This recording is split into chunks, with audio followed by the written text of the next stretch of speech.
1 Kings chapter 8.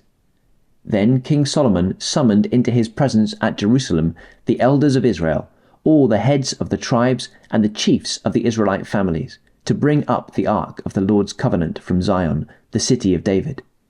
All the Israelites came together to King Solomon at the time of the festival in the month of Ethanim, the 7th month.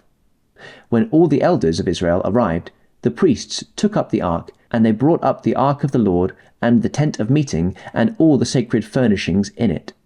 The priests and Levites carried them up, and King Solomon and the entire assembly of Israel that had gathered about him were before the ark, sacrificing so many sheep and cattle that they could not be recorded or counted.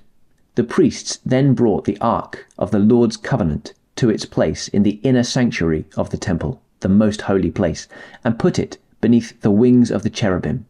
The cherubim spread their wings over the place of the ark and overshadowed the ark and its carrying poles.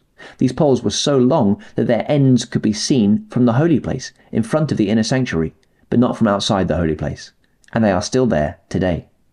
There was nothing in the ark except the 2 stone tablets that Moses had placed in it at Horeb, where the Lord made a covenant with the Israelites after they came out of Egypt. When the priests withdrew from the holy place, the cloud filled the temple of the Lord, and the priests could not perform their service because of the cloud, for the glory of the Lord filled his temple. Then Solomon said, "The Lord has said that he would dwell in a dark cloud. I have indeed built a magnificent temple for you, a place for you to dwell forever." While the whole assembly of Israel was standing there, the king turned round and blessed them. Then he said, "Praise be to the Lord, the God of Israel, who with his own hand has fulfilled what he promised with his own mouth to my father David. For he said, 'Since the day I brought my people Israel out of Egypt, I have not chosen a city in any tribe of Israel to have a temple built so that my name might be there, but I had chosen David to rule my people Israel.' My father David had it in his heart to build a temple for the name of the Lord, the God of Israel.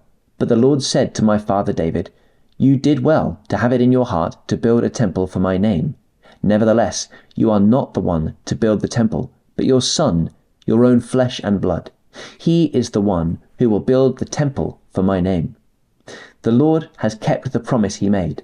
I have succeeded David my father, and now I sit on the throne of Israel, just as the Lord promised, and I have built the temple for the name of the Lord, the God of Israel. I have provided a place for the ark, in which is the covenant of the Lord that he made with our ancestors when he brought them out of Egypt." Then Solomon stood before the altar of the Lord in front of the whole assembly of Israel, spread out his hands towards heaven, and said, "Lord, the God of Israel, there is no God like you in heaven above or on earth below. You who keep your covenant of love with your servants who continue wholeheartedly in your way. You have kept your promise to your servant David, my father. With your mouth you have promised, and with your hand you have fulfilled it, as it is today. Now, Lord, the God of Israel, keep for your servant David, my father, the promises you made to him when you said, 'You shall never fail to have a successor to sit before me on the throne of Israel, if only your descendants are careful in all they do to walk before me faithfully as you have done.' And now, God of Israel, let your word that you promised your servant David, my father, come true." But will God really dwell on earth? The heavens, even the highest heaven, cannot contain you, how much less this temple I have built. Yet give attention to your servant's prayer and his plea for mercy. Lord my God, hear the cry and the prayer that your servant is praying in your presence this day. May your eyes be open towards this temple night and day, this place of which you said, 'My name shall be there,' so that you will hear the prayer your servant prays towards this place. Hear the supplication of your servant and of your people Israel when they pray towards this place. Hear from heaven your dwelling place, and when you hear, forgive." When anyone wrongs their neighbor and is required to take an oath, and they come and swear the oath before your altar in this temple, then hear from heaven and act. Judge between your servants, condemning the guilty by bringing down on their heads what they have done, and vindicating the innocent by treating them in accordance with their innocence. When your people, Israel, have been defeated by an enemy because they have sinned against you, and when they turn back to you and give praise to your name, praying and making supplication to you in this temple, then hear from heaven and forgive the sin of your people, Israel, and bring them back to the land you gave to their ancestors. When the heavens are shut up, and there is no rain because your people have sinned against you, and when they pray towards this place and give praise to your name and turn from their sin because you have afflicted them, then hear from heaven and forgive the sin of your servants, your people Israel. Teach them the right way to live, and send rain on the land you gave your people for an inheritance. When famine or plague comes to the land, or blight or mildew, locusts or grasshoppers, or when an enemy besieges them in any of their cities, whatever disaster or disease may come, and when a prayer or plea is made by anyone among your people Israel, being aware of the afflictions of their own hearts, and spreading out their hands towards this temple, then hear from heaven, your dwelling place. Forgive and act. Deal with everyone according to all they do, since you know their hearts, for you alone know every human heart, so that they will fear you all the time they live in the land you gave our ancestors. As for the foreigner who does not belong to your people Israel, but has come from a distant land because of your name, for they will hear of your great name and your mighty hand and your outstretched arm, when they come and pray towards this temple, then hear from heaven your dwelling place. Do whatever the foreigner asks of you, so that all the peoples of the earth may know your name and fear you, as do your own people Israel, and may know that this house I have built bears your name. When your people go to war against their enemies, wherever you send them, and when they pray to the Lord towards the city you have chosen and the temple I have built for your name, then hear from heaven their prayer and their plea, and uphold their cause.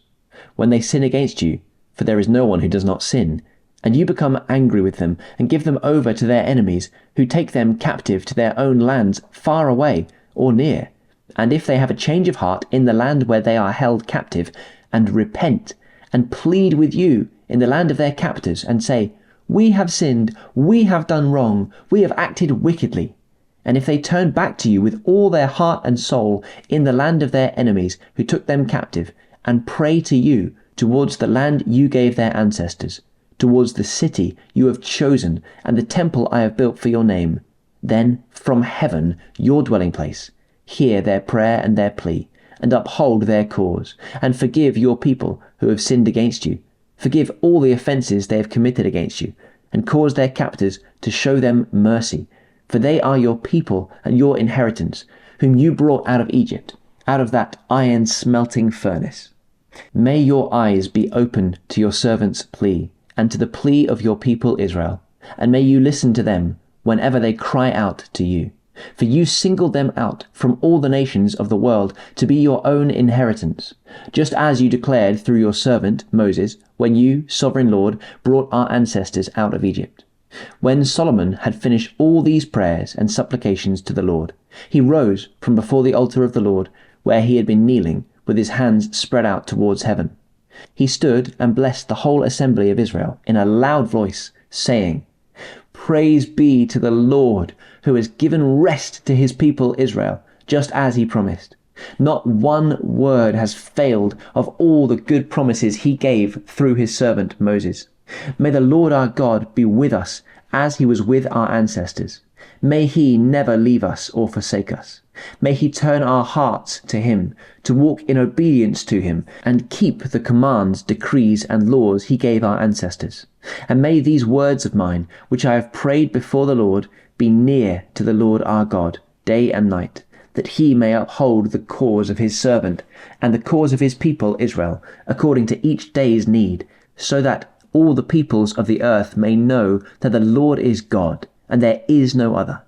And may your hearts be fully committed to the Lord your God, to live by his decrees and obey his commands, as at this time.